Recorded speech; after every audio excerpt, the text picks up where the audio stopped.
Muy duro a veces cuando las letras de un informe se vuelven realidad. Cuando las letras de un informe narran tu vida y narran las cosas que tú viviste, narran tu dolor. Ante las arbitrariedades hay que denunciarlo porque cada vez que detienen a alguien, cada vez que desaparecen a alguien, cada vez que se tortura a alguien, el horror siempre va a querernos silentes. Siempre va a querer que el silencio sea su arma predilecta para la complicidad.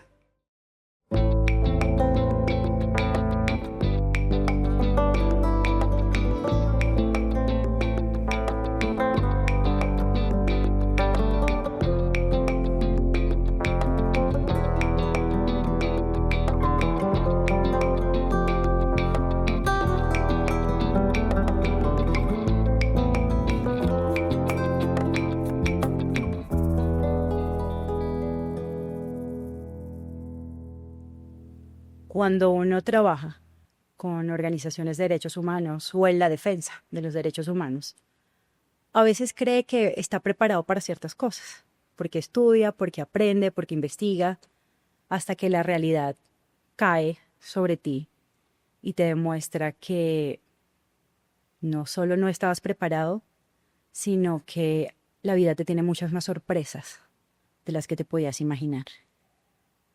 Bienvenido, Yendri Velázquez, a un país Muchísimas libre gracias. para mis hijos. Muchísimas gracias por la invitación. Yo estoy nerviosa y estoy emocionada porque esta es una de esas entrevistas que yo quería hacer. Yo creo que tú no tienes tan en el radar esas ganas que yo tenía de hablar contigo, porque tú representas de alguna forma muchos espacios de la defensa de los derechos humanos. Desde no solo como persona y desde digamos, lo primario de la defensa de los derechos humanos, que era lo que estamos diciendo ahorita. Prepararse, estar ahí para los demás, investigar y hacer una cantidad de cosas que son importantes para eso.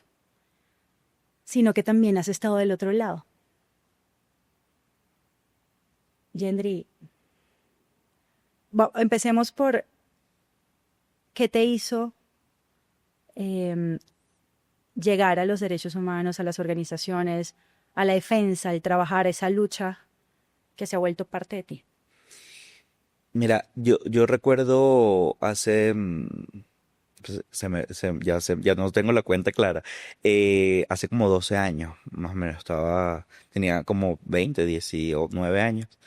eh, a mí siempre me ha llamado la atención lo público por mi papá. Mi papá en algún momento militó en partidos políticos en los años de democracia en Venezuela, incluso fue electo en algún cargo popular. Y obviamente esa venita queda, ¿no? De mi papá enseñándome, yo acompañándolo a los barrios, a los recorridos, en las campañas electorales. Incluso recuerdo que mi papá en el preescolar, cuando yo estaba en preescolar y se dio esta elección del 99, hubo un simulacro que mi papá coordinó para que los niños y las niñas pudieran, o sea, conocer cuál era el tarjetón electoral y pudieran participar. Y desde ahí viene como el interés en hacer algo. Luego me encuentro con la figura de Tamara Adrián, que Tamara Adrián, la primera mujer trans electa diputada en Venezuela, en ese momento era una activista muy conocida a nivel mundial, lamentablemente no tanto en Venezuela. Y recuerdo que ella está haciendo una convocatoria de voluntarios. Y, claro que sí, es mi Esto es momento. para mí. Es mi momento. Yo estaba chamo, tenía 18 años, sí, tenía 18 años recién cumplidos. Y dije, bueno, o sea, aquí es. Con ella estuve varios años en un espacio más desde la perspectiva política y aprendí demasiado. Con Tamara, todo eso que decías al principio, con Tamara yo aprendí un montón de cosas que no entendía, también con otra persona activista que se llama Edgar Batista, el tema de ver con perspectiva de diversidad, de género, todo lo que nos estaba pasando. em, lo aprendí con ellos y ahí quedó. Y claro, luego en el camino de empezar a eso, a aprender, a hacer, acompañar a la gente, decía, bueno, yo no quiero poder, yo quiero es acompañar a la gente y buscar cambios, buscar transformaciones para que podamos vivir mejor, porque al final es el objetivo de cualquier persona defensora de derechos humanos, que podamos vivir mejor de lo que lo estamos haciendo hoy y que además las próximas generaciones enfrenten mucho menos retos de lo que hoy nosotros estamos enfrentando. Y en ese espacio o con esas ideas fue que conseguí espacio dentro de las organizaciones de la sociedad civil, además unos espacios donde eh, el ejercicio de estar allí a diario me permitía construir espacios para todas las personas, sin discriminación, sin peleas por poder o esas dinámicas que se pueden dar a lo mejor en otros espacios. Y por eso comencé y por eso seguí. Ahora, hay una cosa como muy específica que recuerdo en esos años con Tamara. Se da un caso muy violento en Maracay, en el estado de Aragua, en Venezuela, de Ángelo Prado. Ángelo Prado era un chamo, un joven estaba tratando de cambiar de colegio, de bachillerato, la educación secundaria, y tenía una expresión de género femenina. A Ángelo, en lo que va a entrar a uno de esos colegios, lo recibe un grupo de jóvenes que lo empiezan a insultar, lo empiezan a humillar, lo golpean, lo amarran a un poste, a un tubo, le rocían gasolina y lo encienden. Afortunadamente él sobrevivió a ese ataque, con unas consecuencias para toda la vida, pero él sobrevivió a ese ataque. Cuando yo me enteré de esto, yo lo que pensaba era, fácilmente puedo ser yo, o sea, fácilmente puedo ser cualquier otra persona que yo conociera. Y, y creo que ese instinto de sobrevivencia, de yo no quiero que esto me pase y no quiero que esto nos pase a ninguno, fue lo que me ratificó esta idea. Mira, si yo quiero poder hacer algo para que esto nadie tenga que sufrirlo más nunca. Ahora que mencionas a Tamara Adrián, Tamara y yo nos conocimos hace, no sé, estoy intentando sacar cuentas. Rodó la cédula. Sí, rodando la cédula tal cual. A ver, voy a empezar de atrás para adelante. Daniel tiene 20, Sebas que cumple 18. Le calculo unos 16 años, 17, 16 años. Yo empecé a dirigir el Centro de Derechos Humanos de la Universidad de Margarita. Y fue como, tenemos que hacer un evento importante, un evento que marque este nuevo comienzo del Centro de Derechos Humanos. Y en alguna conversación alguien dijo, ¿y si traemos a Tamara Adrián? Y otra persona dijo, no, eso va a ser imposible, porque la agenda, porque la fama, porque, bueno, porque va a ser difícil. Y yo dije, yo me encargo. Y llevamos a Tamara Adrián. El primer evento del Centro de Derechos Humanos fue Tamara, y pues desde ahí quedamos en contacto. Y yo le pongo, no sé, 2 años, año y medio, algo así, venía caminando por la carrera 11 en Bogotá y me conseguí a Tamara y fue como, oh, por Qué Dios. bonito.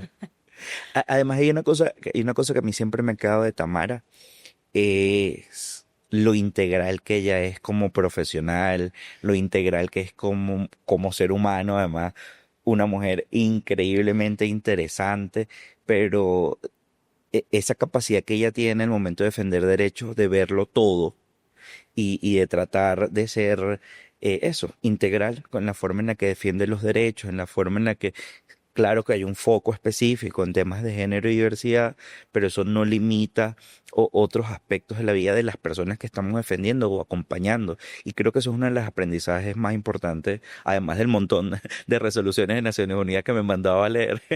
Em, Eso sí, una de las lecciones más importantes que ella me dejó, ¿no? Esa visión integral de las personas, de sus derechos y de su dignidad. Como buen alumno, no solo defiendes, perdón, los derechos de la comunidad, sino que es bueno a subirse las mangas de quién hay que defender los derechos hoy y allá va Yendri a hacerlo. No solo no solo porque es su trabajo, es un tema de vocación y lo explicabas un poco ahorita. Puede ser que vino de mi papá, pero cuando uno está metido ahí ya esto como que va creciendo y sí, esa semillita de verdad germina y no es fácil, no es fácil. No es. Pero tú has tenido que dar varias luchas dentro de la defensa de los derechos humanos. Venezuela te ha puesto sobre la mesa todas las...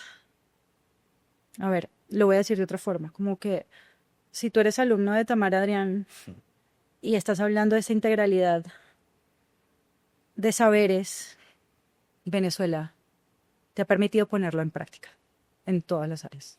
Bueno, sí, yo creo que Venezuela definitivamente es un máster para cualquier persona que quiera trabajar derechos humanos, para cualquier persona que trabaje en temas humanitarios, porque es una situación muy compleja, una situación que además tiene tantos factores, tantos elementos, que está todo al mismo tiempo allí generando una crisis profunda, pero no solo a nivel de temas políticos y decisiones gubernamentales, sino también de afectaciones de la gente.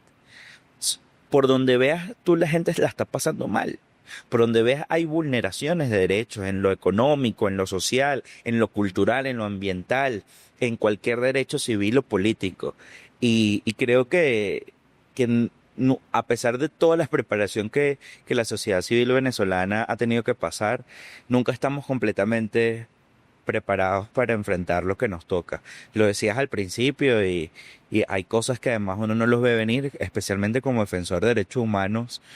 Estás tan centrado siempre en acompañar a las otras personas, en estar allí disponible, en hacer que la organización funcione, en cumplir además siempre los estándares, en tener como mucha rigurosidad del trabajo para poder hacerlo bien y hacerlo bien para la gente, que hay cosas que te agarran desprevenido y te agarran desprevenido, por ejemplo, que te conviertas en víctima.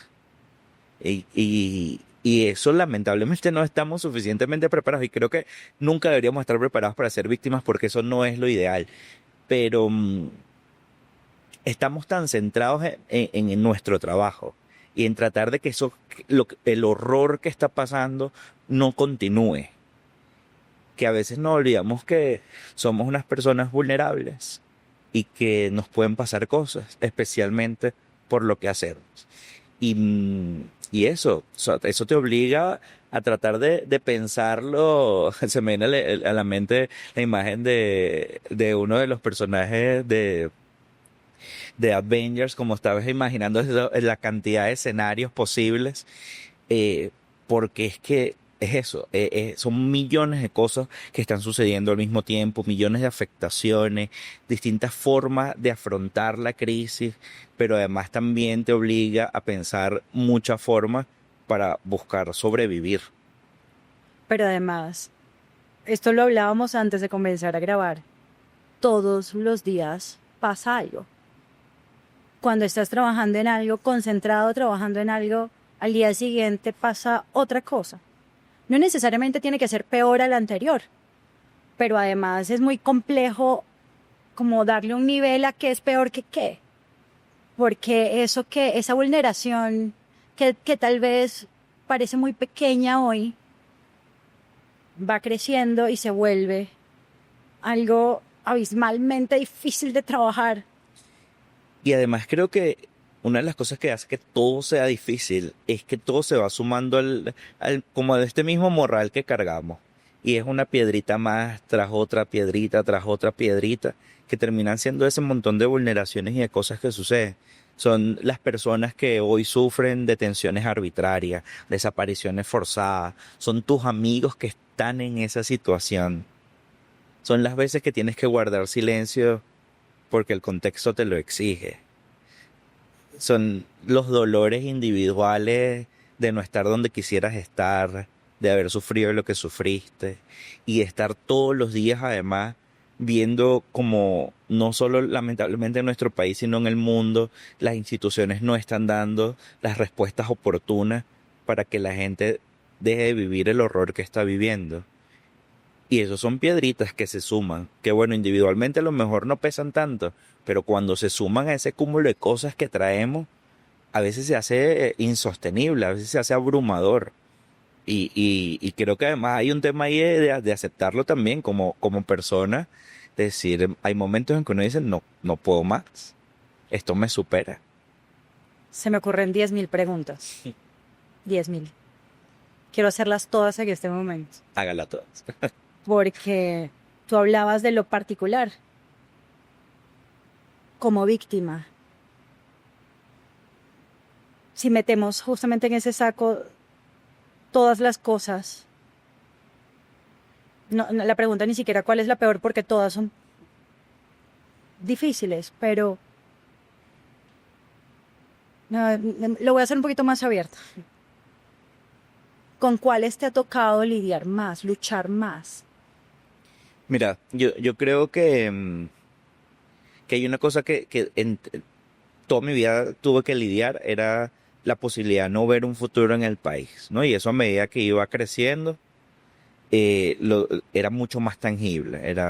No hay oportunidades, no hay garantías de derechos, por el contrario, cada vez hay más vulneraciones. Y cuando hablo de vulneraciones de derechos, pues no es una cosa como ajena a uno, pero no es que va desde el acceso al agua, a la luz, Sí, no es tan pues etéreo como sí, mucha no. gente se lo puede imaginar. Es el tema que, bueno, si se va la luz, entonces no puedo salir, no puedo entrar al edificio. Es el tema de la pensión de mi mamá y mi papá no les alcanza, entonces tengo que cubrir esto. Esas cositas cotidianas que a lo mejor uno no lo ve, pero eso son vulneraciones de derechos. Eso fue una de creo que de las primeras cosas que nos tocó enfrentar como juventud. Bueno, la verdad es que no tenemos futuro en este país. Y luego, obviamente, creo que lo más grande y lo más difícil ha sido la detención, la desaparición forzada que sufrí de corta duración, que a veces yo hablo de esto y lo pongo todo como muy técnico y muy cuadrado, pero es una cosa que duele todos los días, que duele no solo por ese día, que fue un día en el que me robaron la paz por completo, sino por todo lo que ha venido pasando después. Y creo que lo otro más difícil ha sido la detención de un amigo recientemente, que eso sí, si nunca nada te prepara para tú ser víctima, nunca nada tampoco te prepara para tener un hermano en esa situación. Y creo que ha sido una de las cosas más difíciles que me ha tocado enfrentar. Creo que, creo que además nunca va a haber palabras suficientes para explicar todo el dolor que ellos están causando en nosotros y todo el daño irreparable. Porque incluso aunque él saliera libre hoy, hay un daño en él y en todo su entorno que más nunca nadie nos va a poder reparar. Tú hablabas ahorita cuando cuento mi experiencia de la desaparición forzada que viví, me vuelvo técnico. Em, yo tuve acá a Luis Carlos Díaz y Luis Carlos me decía, como que al principio me volví sarcástico con eso. Y es un mecanismo de defensa, ¿no? Que de alguna forma todos tenemos con, con esos traumas de la represión. Y lo sufre el que sufrió una desaparición forzada y lo sufre el que se tuvo que ir de su país y lo sufre el que ve hoy a un amigo en una situación como la que está viviendo Carlos. Y, y creo que es muy difícil de verdad de aterrizar. Y acá puede ser todo lo técnico que quieras, pero además, ahora que nos reímos también, recuerdo en esa conversación con Luis Carlos, algo que hablábamos después, y es, así como él decía, me volví sarcástico un tiempo después, seguimos de alguna forma siendo sarcásticos, no porque no nos duela, sino porque estamos intentando procesar esto y maquillar ese dolor que tenemos, porque viviríamos llorando. Viviremos llorando y además Luis Carlos te dijo algo en esa entrevista, que es que para la persona que vivió una detención, una desaparición, todos los días es el día en que te desaparecieron. Y es así. El dolor no se va, jamás. El dolor está cuando te estás riendo, el dolor está cuando estás llorando, el dolor está cuando estás hablando con tus papás, cuando estás trabajando, el dolor está, siempre. Y hay una cosa que a mí me pasa además, que revivo ese día a diario, es que el miedo no me abandonó. Y por eso te decía, ese día a mí ellos me robaron la paz, junto a mi pasaporte. Junto a mi pasaporte ellos me robaron la paz y la tranquilidad. Yo creo que desde el 3 de agosto, yo justo estamos por cumplir un año, yo no sé qué es estar tranquilo. yo no sé qué es salir con calma. Y, y, y creo que ojalá en algún punto encontremos la justicia necesaria para poder sanar y para poder seguir adelante. Pero agradezco siempre también que a pesar de todo el dolor, eso no me ha vuelto cruel como ellos. Y que a pesar del dolor, a pesar del miedo, de la poca paz, he tratado de transformar y así como un montón, como el mismo Luis Carlos y un montón de víctimas, hemos tratado de tomar eso y construir en algo que le sirva a los demás, en algo que sirva también para lograr la justicia que tanto deseamos. Y siempre voy a agradecer eso, siempre voy a agradecer que eso, hoy con todo el dolor que cargo encima, no soy como ellos.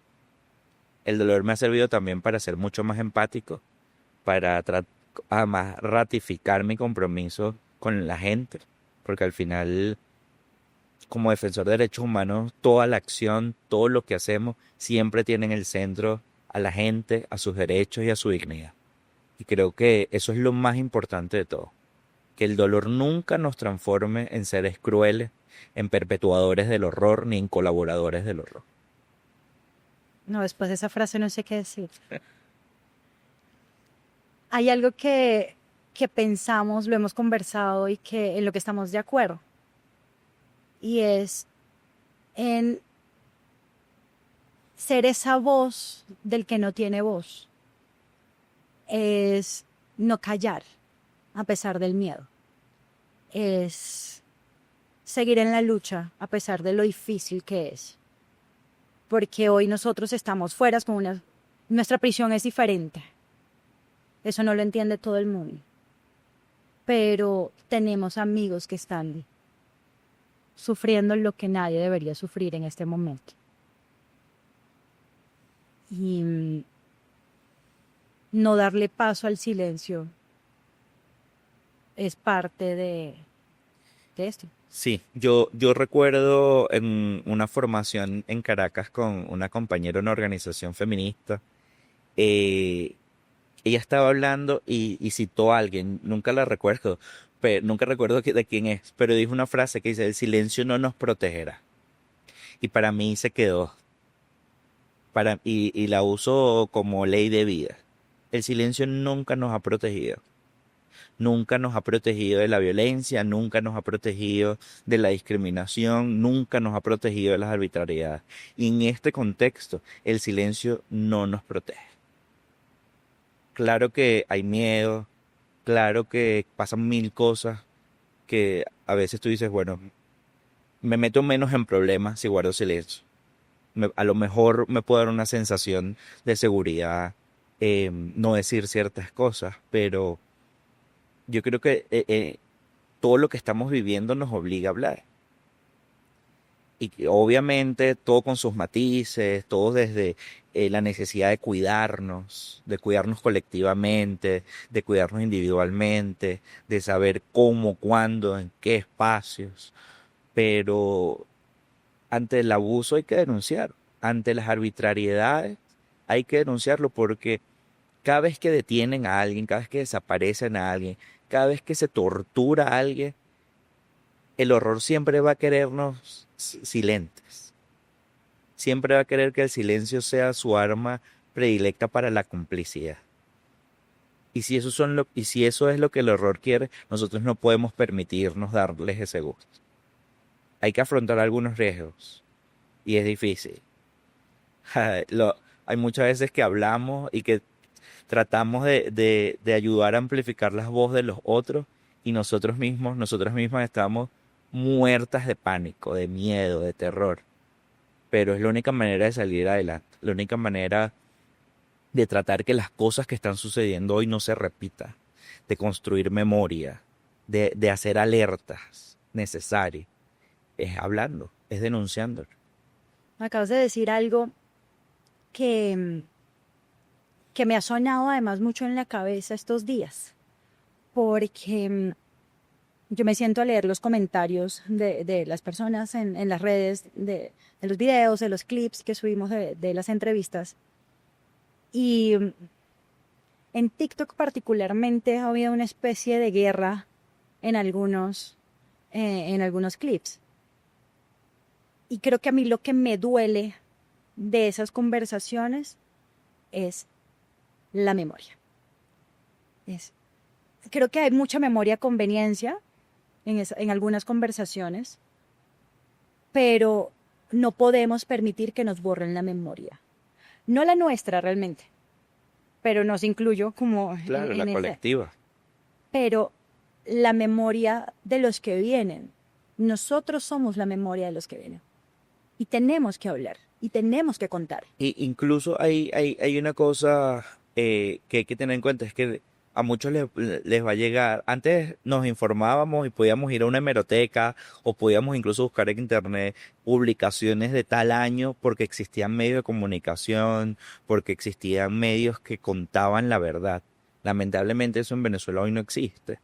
Y ha sido uno de los grandes trabajos que han hecho las organizaciones de derechos humanos a través de sus informes, a través de los artículos que escriben personas defensoras, incluso a través de los videos que se están haciendo, de los museos de la memoria virtuales, como el de Justicia, Encuentro y Perdón, por ejemplo, que además siempre trata de recordar todas las personas que han sido detenidas o que han muerto bajo custodia del Estado o en medios de manifestaciones.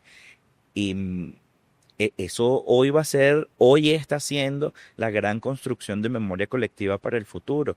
Y la necesidad de tener memoria es eso, es permitir que el horror nos siga, que aprendamos a identificar cuando se están viniendo acciones que vulneran nuestra dignidad, cuando son políticos que están tomando decisiones que atentan contra nosotros y nosotros, porque a lo mejor bueno, puede ser que contra la pared azul estén tomando decisiones, pero como yo no tengo pared azul, a mí eso no me afecta. Pero, y precisamente la memoria está ahí para eso, para alertarnos que hoy es la pared azul, pero mañana puede ser la blanca, la azul, la roja, la amarilla.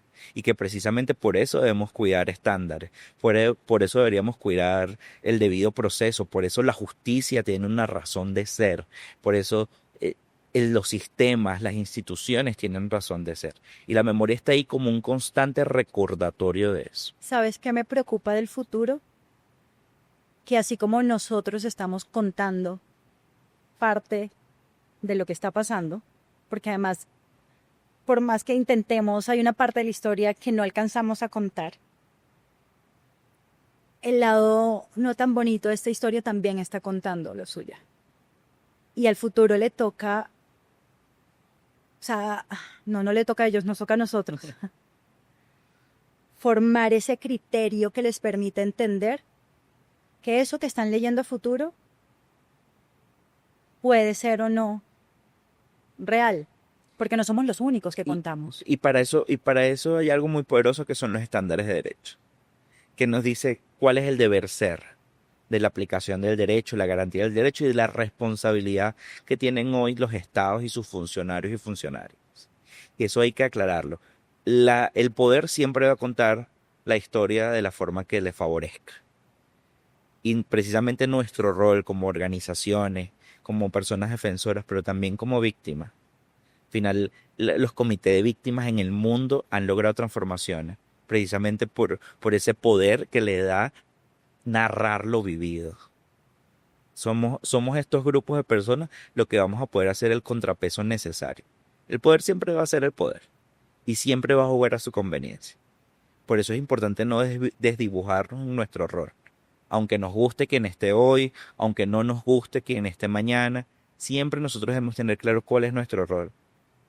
Y nuestro rol es el contrapoder, es el contrapeso, es poder verificar las cosas, es trabajar en bases a estándares para que esté quien esté, nos guste, no nos guste, siempre se apeguen a sus responsabilidades y jamás vayan contra la dignidad de la gente.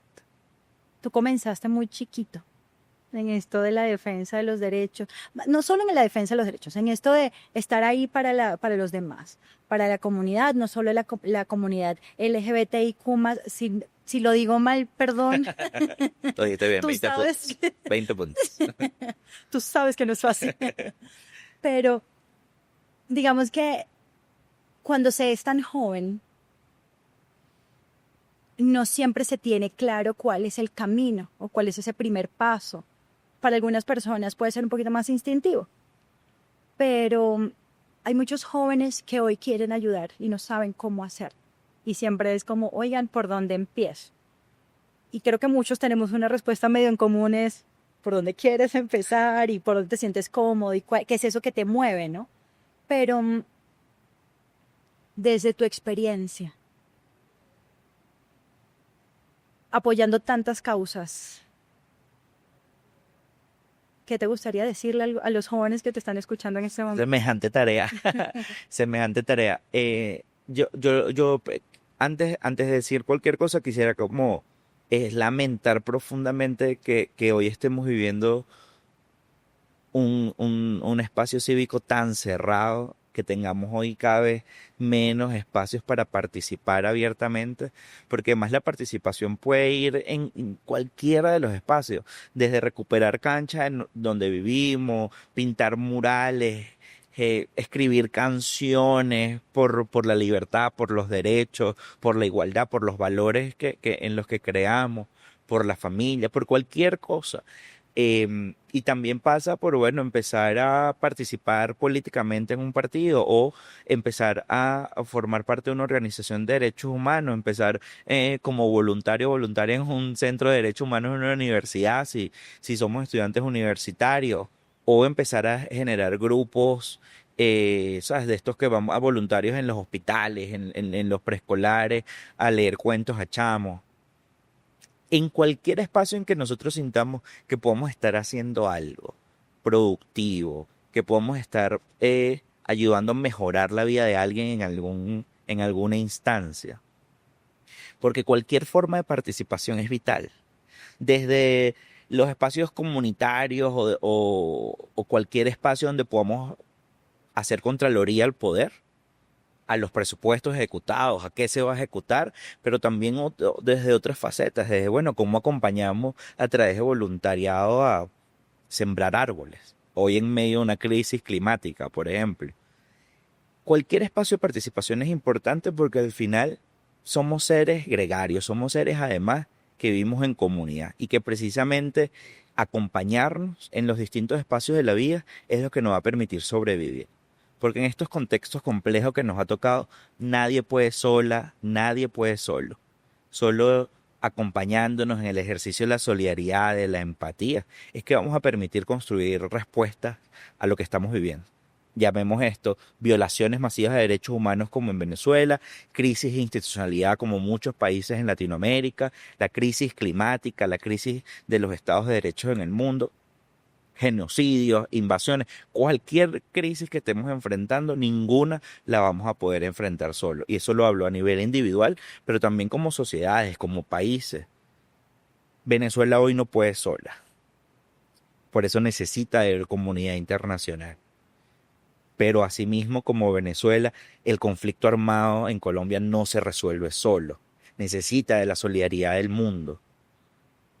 Y el mundo hoy necesita más solidaridad que nunca ante cada vez más autoritarismo, ante cada vez más deshumanización, cada vez menos empatía. La respuesta es regresar a lo que somos como personas y tener la posibilidad de tejer redes que nos permitan sobrevivir, pero además que nos permitan construir respuestas al horror. Pero además hay miles de causas, ¿no? Yo también le digo a la gente como, oiga, esa que lo mueve a usted, porque puede que a usted lo muevan los animalitos y al otro lo mueve el medio ambiente y al otro lo mueve las mujeres o los niños. Escoja, ¿no? Hay miles de opciones para ayudar. Hay algunas que además, no voy a decir hacen match porque eso no es un match. Digamos que ¿cuál será la palabra correcta para eso? Se complementa. Sí, pues lo que pasa es que es medio negativo, pero es justamente en ese ejercicio de que nos pasa mucho en Venezuela y creo que a veces ya no tenemos ni nombre para las cosas, pero empezamos apoyando una causa que es, no sé, digamos, cuando yo arranqué con Amnistía, lo primero que me vino a la mente era porque estaban haciendo una campaña para limitar la venta de municiones en los países. Y dije, sí, estamos en un país violento, tenemos que traer eso y ya tenemos que hacer eso. Y eso fue llevándome a otras cosas, porque es que el tema de la violencia viene atado a la pobreza y la pobreza viene atado, no se justifica. Yo soy de las que no justifico en lo absoluto el cuento de que es que como yo vivo en una zona de vulnerabilidad y entonces eso me hizo ser un ladrón, señores, no. O sea, a Denise con esa, es más, me indigna. Y creo que se me acaba de notar. Me indigna. Porque terminamos justificando lo que no es. Pero sí es cierto que hay muchos dolores que hacen parte unos de otros. En Venezuela tenemos esto de salir a manifestar, libertad de expresión, educación, no sé, hay muchos que, por eso es que no creo que la palabra sea complementar. Sí, hay un montón de cosas que están pasando y que cuando tú empiezas a alzar la voz por algo, eh, la misma vida te obliga a que le empieces a alzar la voz por la mayor cantidad de cosas que puedes. Porque hay una cosa que a mí me gusta mucho Amnistía, que uno de sus lemas es tomar las injusticias como algo personal. Y es que es eso, o sea, si yo hoy estoy viendo que están llevando gente detenida, si yo hoy estoy viendo que están vulnerando el derecho a la libertad de expresión, incluso de quienes no opinan igual que yo, pero eso es importante. Si hoy estoy viendo que hay torturas, aunque esto no sea conmigo, aunque esto no sea en mi país, esto me indigna profundamente. O sea, yo digo siempre que el estado de ser perfecto para un defensor de derechos humanos es la indignación 24/7, porque es que en el momento que tú te dejes de Me estás indignar, explicando muchas cosas. todo Me resultó en estás dando, terapia. gracias. Sí. Pero en el momento que te dejes de indignar, de sorprender por las cosas malas que suceden en el mundo, en ese momento estamos renunciando a la humanidad. Estamos naturalizando cosas que no debemos naturalizar. Y estamos perdonando lo imperdonable. Y creo que precisamente por eso es que cada vez empezó, bueno, sí, empecé en el tema LGBTIQ, pero es que el tema LGBTIQ no es ajeno a lo que viven las mujeres y las niñas. Y si me indigno ante un feminicidio, entonces me tengo que indignar también ante una ejecución extrajudicial en un barrio, en un sector popular. Y si me indigno por esto, también me voy a indignar porque desaparecieron a alguien. Y así va, y no, y vivimos indignados. Viviremos indignados hasta que las cosas mejoren. Pero hoy la indignación tiene que funcionarnos para buscar cómo transformar las cosas. Y nos indignaremos con 30.000 cosas al mismo tiempo. Pero precisamente no podemos perder nunca esa capacidad de asombrarnos ante lo malo y de empezar a naturalizar lo bueno. De que no nos dé cringe, como decimos ahora, los discursos cursi, hablar del amor, hablar de paz, hablar de empatía, de solidaridad, que no son conceptos woke, como también han querido hacer vender, ¿no? Por otro lado, es que esas son las cosas que queríamos promover en todos los espacios. Porque qué bonito que empezáramos a hablar mucho más de estas otras cosas y que cada vez la guerra, que cada vez la violencia perdiera más tarima, perdiera más apoyos. Ahora que lidiamos con algunos términos, nos ha tocado aprender generacionalmente hablando. Em, pero de alguna forma lucha ese, tenemos que hablar más de lo bonito, tenemos que normalizar más lo bonito, tengo que contar lo que está pasando. No, he leído algunos de los comentarios, volviendo a los clips, donde dicen, no, es que esta mujer quiere dejar mal a Venezuela, o es que quieren hablar solamente lo malo. No, son dos cosas distintas y creo que tenemos que aprender a diferenciar entre el darle peso a lo bueno para que sea cada vez más lo bueno y el darle voz a lo que tenemos que cuidar y a lo que tenemos que proteger. Pero porque además a veces creemos que estos son como perspectivas peleadas y eso es falso.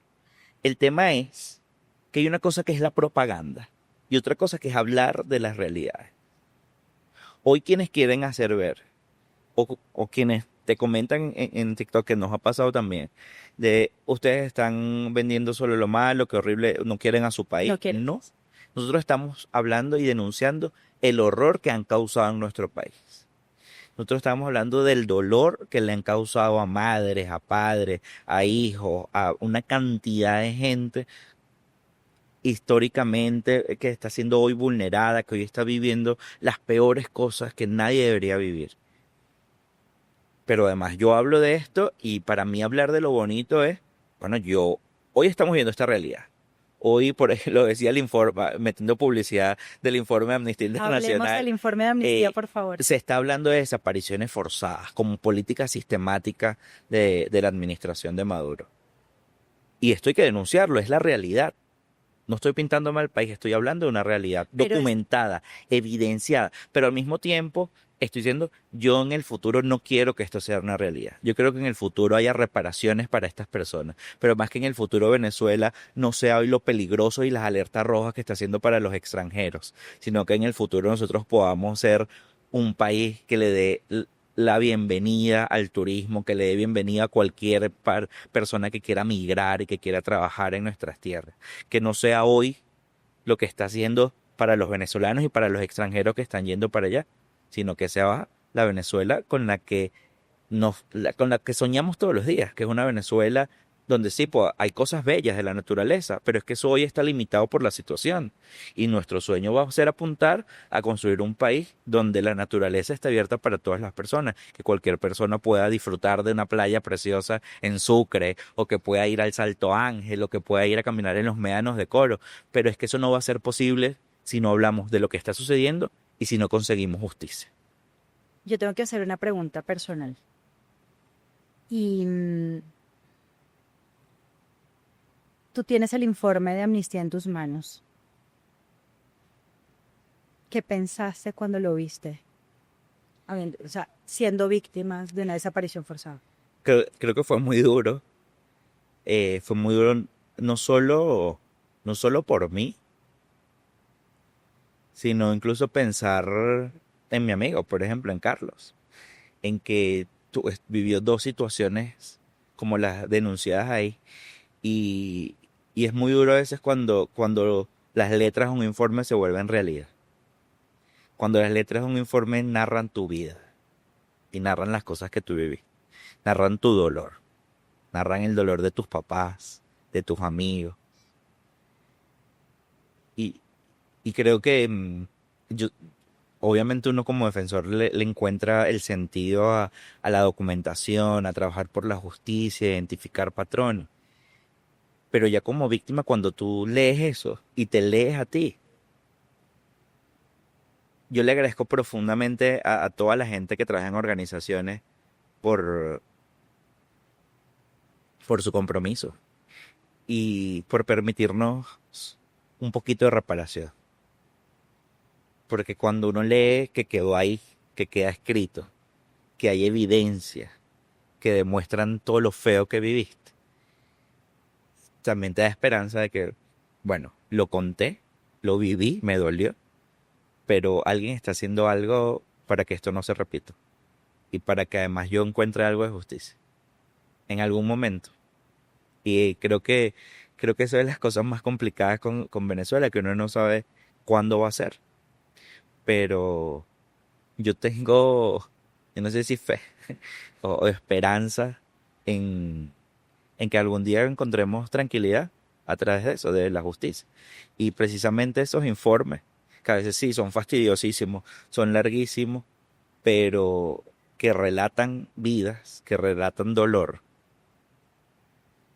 nos ayuden a construir paz, nos ayuden a construir la tranquilidad que nos merecemos.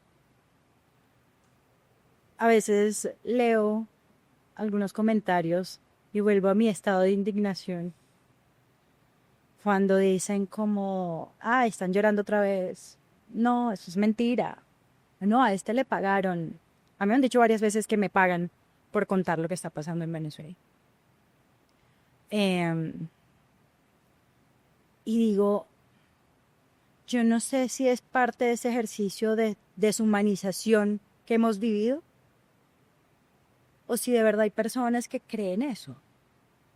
Yo creo que lamentablemente una de las estrategias que les ha funcionado al poder siempre ha sido deshumanizar.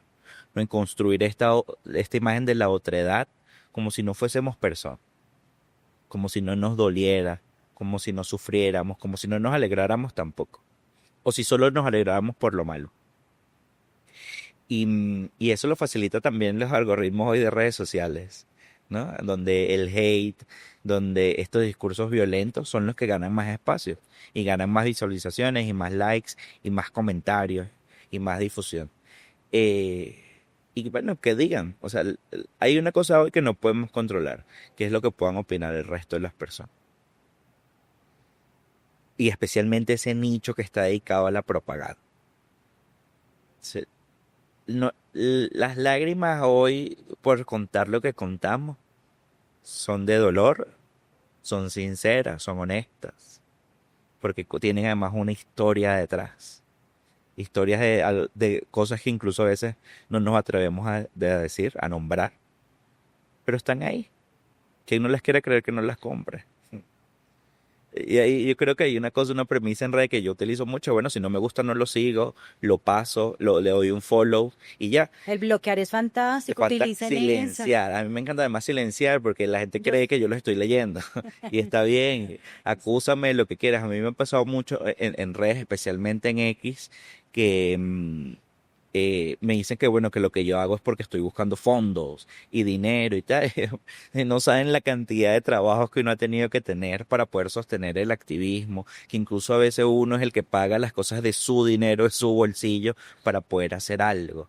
Que los fondos ojalá estuvieran ahí siempre para ayudar a las personas más vulnerables, pero que incluso hoy, en la crisis que estamos viviendo, la cooperación internacional no está dando respuesta a quienes más los necesitan. Hay un montón de gente, incluso si hablamos de la situación de migración, ¿no? Y hay un montón de gente que está dando la cara a ellas por organizaciones que no tienen dinero y tratando de ayudar desde donde se pueda para que la gente no tenga que vivir en la calle, para que la gente pueda tener acceso a medicinas, a salud, a algún mecanismo de regularización. Y la cooperación no necesariamente siempre está ahí al lado. Esperemos que lo acompañe mucho más y ojalá hayan fondos, porque además eso, eso ha sido el discurso del poder, criminalizar la cooperación, pero la cooperación incluso es un derecho.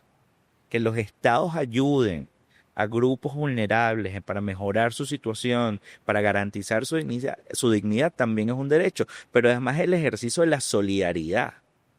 ¿Por qué hoy nos parece un horror la solidaridad? ¿Por qué hoy tildamos de enemigo la empatía y la solidaridad? Porque no nos gustan algunas cosas. Bueno, busquemos transformar lo que no nos gusta. Claro que siempre va a haber cosas siempre que mejorar. De la cooperación, de las organizaciones, de los gobiernos. Siempre hay cosas que mejorar. Pero bueno, participemos constructivamente en ver qué hacemos para mejorar y para seguir atendiendo a quienes más lo necesitan, poniendo siempre, siempre en el centro a la gente, a su dignidad, a sus derechos, a sus necesidades. hace unos minutos mencionabas algo con lo que también estoy súper de acuerdo. Y es, hay algunos espacios que están tomados por el poder mal manejado, Vance, que están tomados por, por personas que se aprovechan de ese espacio para hacer sus propagandas y engañar a la gente. El arte es uno de los grandes espacios que yo siento que de alguna forma está tomado por un sector y se abanderaron del arte como que si solo fuera de un grupo. Y el arte es de todos. No todos hemos sabido aprovechar el arte de la mejor manera, pero yo sí creo que hay espacios y hay conversaciones que no estamos dando. Y, y volviendo a este tema de los comentarios, yo siento que hay, hay cosas que son claves para el régimen. Ellos tienen sus dolores. Ellos no son, o sea, que no es que nada les afecta. No, no, no. Ellos también tienen sus dolores. Me he dado cuenta con algunos de los últimos mensajes que uno de esos grandes dolores que vuelven propaganda es hacerle creer a mucha gente que en Venezuela las cosas están mejorando, que están mejorando por el esfuerzo que está haciendo el régimen, el esfuerzo que está haciendo la gente además, que están superando los bloqueos. Es muy curioso porque es como, todo es culpa del bloqueo, pero si sigue habiendo bloqueo, ¿cómo estás mejorando a pesar del bloqueo que... Listo. Sí. Pero eso es parte de sus espacios. Lo han contado en esos lugares donde otros, incluyendo los defensores de derechos humanos, no hemos sido tan conscientes que deberíamos estar. Y creo que de ahí viene una amnistía haciendo conciertos, de ahí viene una amnistía haciendo grafitis, de ahí viene una amnistía apostándole al arte. ¿Qué nos está faltando? Yo no sé qué nos está faltando. Creo que, creo que además haciendo referencia a ese tema de la cultura, del arte, cuando el arte y la cultura no te hace cuestionarte, ahí algo está pasando. Porque si el arte, si la cultura, si la música, si las expresiones artísticas no están cuestionando lo establecido, no están cuestionando al poder, ahí hay peligro, está haciendo propaganda. Y los veía lamentablemente en una foto que pusieron en la casa de Simón Bolívar en Bogotá. De, ¿ese arte es propaganda o está cuestionando el poder? Yo creo que la apuesta que hace organizaciones como Amnistía Internacional, que más las ha hecho históricamente, con conciertos de salsa, de rock, aunque a Amnistía Venezuela le gusta mucho más el rock. Son más urbanos. Sí, sí, cómo no. Además, por ejemplo, tenemos estos últimos años el Festival de Música Urbana, que han pasado una cantidad de chamos y chamas con música que hablan de un montón de cosas. De un montón de cosas que a veces a lo mejor dicen, ah, bueno, esto no está en derechos humanos, pero que también cuentan sus vivencias, que cuentan sus historias. Y al final eso es parte de la defensa de derechos humanos, también visibilizar la diversidad de historias, de narrativas, de vivencias que hay en un mismo país, que hay una misma región. Y, y creo que ha sido muy poderoso, en algún momento lo fue, el tema de la música como elemento de protesta, como elemento que retaba. En Venezuela, bueno, tenemos las gaitas que además siempre fueron contestatarias, que lamentablemente hoy, precisamente por vivir un espacio cada vez de mayor hostilidad con la gente, de mayor persecución, criminalización al hablar, lo estamos perdiendo, pero creo que hay que buscar, hay que rescatarlo. Lo hizo Danny Ocean con su álbum hace poco, lo han venido haciendo distintos artistas, influencers, también hablando por las libertades, por los derechos. Lo veíamos hace poco incluso con una comediante que se llama Neisser, venezolana, que estaba hablando de su experiencia de salir del closet y al mismo tiempo cómo la homofobia en Venezuela cerró un espacio después que ella se presentó, porque fueron un montón de gente rarita, pero que a través de la comedia, que a través de distintas formas de expresión se siga denunciando los abusos es importante. Y precisamente eso va a ayudar a que se genere conciencia. A lo mejor no lo estamos viendo hoy. A lo mejor esto no se va a concretar en un montón de gente protestando. Pero sí está sembrando esta idea de lo que decías tú hace rato, de tener criterio para poder identificar qué está bien y qué está mal, para poder identificar qué es lo que nos está haciendo daño como sociedad y qué es a lo que deberíamos apostar. Hace muchos años, un país libre para mis hijos, o sea, desde un país libre para mis hijos decidimos hacer un evento muy grande en la isla de Margarita. Amnistía participaba, porque yo coordinaba la red de Amnistía y llegó a Margarita el equipo de Amnistía en Caracas y ya teníamos algunos artistas en Margarita la noche antes del evento. Íbamos a tener un desfile pro derechos humanos, no de ropa normal, sino eran unas ruanas, cada ruana había sido intervenida por un artista plástico y representaba un derecho humano y teníamos cantantes, o sea, concierto. La noche antes del evento me llaman del espacio donde íbamos a hacer el evento para decirme que lo habían expropiado. que habían llegado los militares, habían tumbado las rejas del sitio y que el mismo día que yo iba a hacer el evento, Chávez iba a hacer la lupucha. Me fui con una persona que conoces, no voy a decir su nombre, él sabe quién es cuando escuche este episodio.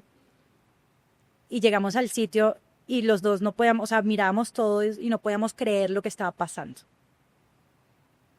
Primero, por un lado, también te estaban diciendo estás haciendo el ruido suficiente como para que la noche anterior pase algo como esto, pero, y eso digamos que de alguna forma era bueno, pero tenía muchas implicaciones.